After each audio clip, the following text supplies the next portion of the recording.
بنورنا الدنيا وننشر في الفضاء أملا ونعلي عزم همتنا فمن طلب العلا وصل. الحمد لله وحده والصلاة والسلام على من لا نبي بعده.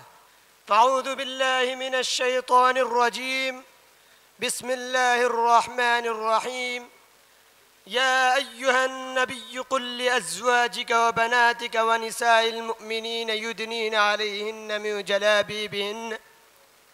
ذلك أدنى أن يعرفن فلا يؤذين وكان الله غفورا رحيما. محترم سامعین، اسٹیج پر بیٹھے ہوئے معزز علماء کرام اور دور دراز سے آئے ہوئے مہمان اعظام اور میرے محترم رفقا،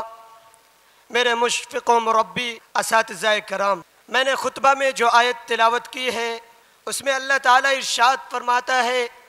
اے نبی اپنی بیویوں سے کہہ دو، اپنی بیٹیوں سے کہہ دو، مسلمان عورتوں سے کہہ دو کہ وہ اپنے اوپر چادر لٹکا لیا کرے تاکہ ان کی شناخت ہو سکے کہ یہ باحیا اور پاک دامن عورتیں ہیں، تاکہ ان کو تکلیف نہ دی جائے۔ تو اس آیت کریمہ میں اللہ رب العزت نے ایمان والی عورتوں پر پردہ کو فرض قرار دیا، مگر آج پردہ کے سلسلے میں غفلت برتی جا رہی ہے، اسے دقیانوسی اور قدامت پسندی کا نام دیا جا رہا ہے۔ پردہ کو بندش اور قید سے تعبیر کیا جا رہا ہے، اسے جاہلیت کی رسم اور ترقی کے منافی بتایا جا رہا ہے، لیکن یہ ایک دھوکہ ہے، ایک فراڈ ہے، ایک ناپاک منصوبہ ہے جس کے ذریعے عورت کو سڑکوں پر لانے کی کوشش کی جا رہی ہے۔ اہل مغرب کا یہ شیوہ رہا ہے، کوئی اسلام کو بدنام کرنے اور احکام اسلام کو فرسودہ بنانے میں کوئی کسر باقی نہیں چھوڑتے، مگر افسوس تو ان نام کے مسلمانوں پر ہے جو اہل مغرب کی اتباع میں پردہ کے خدائی قانون کو مٹانے یا بدلنے کی کوشش کر رہے ہیں، اور ان نام نہاد مسلمانوں کے طرز عمل سے اہل اسلام کا ایک بڑا طبقہ متاثر ہو رہا ہے اور پردہ کو غیر ضروری سمجھ کر کچھ رکتے جھکتے اسے اتارنے کی کوشش کر رہا ہے۔ ایک طرف تو وہ طبقہ اسلام کو دل و جان سے چاہنے والا ہے، خدائی قانون کو سب سے بلند و بالا رکھنے والا ہے، تہذیب و شرافت کو پسند کرنے والا ہے، مگر دوسری طرف اسی اسلام کو چھوڑ کر خدائی قانون کو توڑ کر تہذیب و شرافت کو نوچ کر اپنی بہو بیٹیوں کو اسی راستے کی طرف لے جا رہا ہے۔ وہ یہ چاہتا ہے کہ اسلام پر بھی عمل ہو جائے اور مغربی تہذیب کی رنگینیاں بھی حاصل ہو جائے۔ وہی مثل صادق آتی ہے کہ راضی رہے رحمان بھی خوش رہے شیطان بھی۔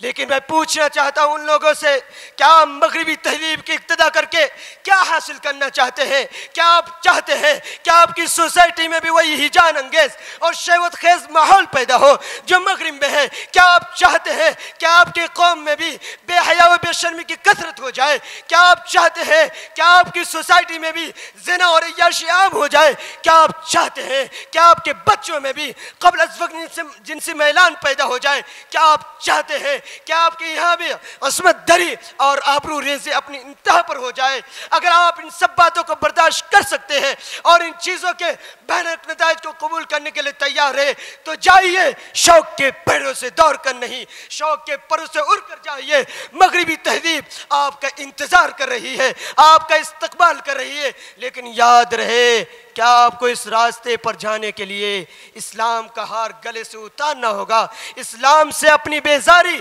اور قطع تعلق کا اعلان کرنا ہوگا تاکہ دوسرے مسلمان آپ کے دھوکے سے محفوظ رہیں۔ نوجوانان ملت، حکیم کا کوئی کام حکمت سے خالی نہیں ہوتا۔ خدائے ذوالجلال نے جو پردہ کا حکم فرمایا ہے وہ بے شمار حکمتوں پر مبنی ہے۔ اگر پردہ ہوگا تو عورت کی عزت محفوظ ہوگی، اگر پردہ ہوگا تو مردوں کی نگاہیں جھکنے پر مجبور ہوگی، اگر پردہ ہوگا تو زنا اور عیاشی کم ہو جائے گی، اگر پردہ ہوگا تو زنا کی قلت اور نسب کی حفاظت ہوگی، اگر پردہ ہوگا تو دنیا کی سب سے مقدس ہستیوں ازواج مطہرات کی اقتدا ہوگی، اگر پردہ ہوگا تو خدائی قانون پر عمل ہوگا اور خدا کا حکم پورا ہوگا۔ لیکن آج پردہ کو غلط ثابت کرنے کے لیے یہ کہا جاتا ہے کہ پردہ تنگ نظری کا ثبوت ہے، اور یہ کہ مرد عورت کو باہم ملنے سے روکتا ہے، اور یہ کہ اہل اسلام نے گویا تمام افراد کو بچلن فرض کر لیا کہ نہ انہیں اپنی عورتوں پر اعتماد ہے نہ مردوں پر اعتماد ہے۔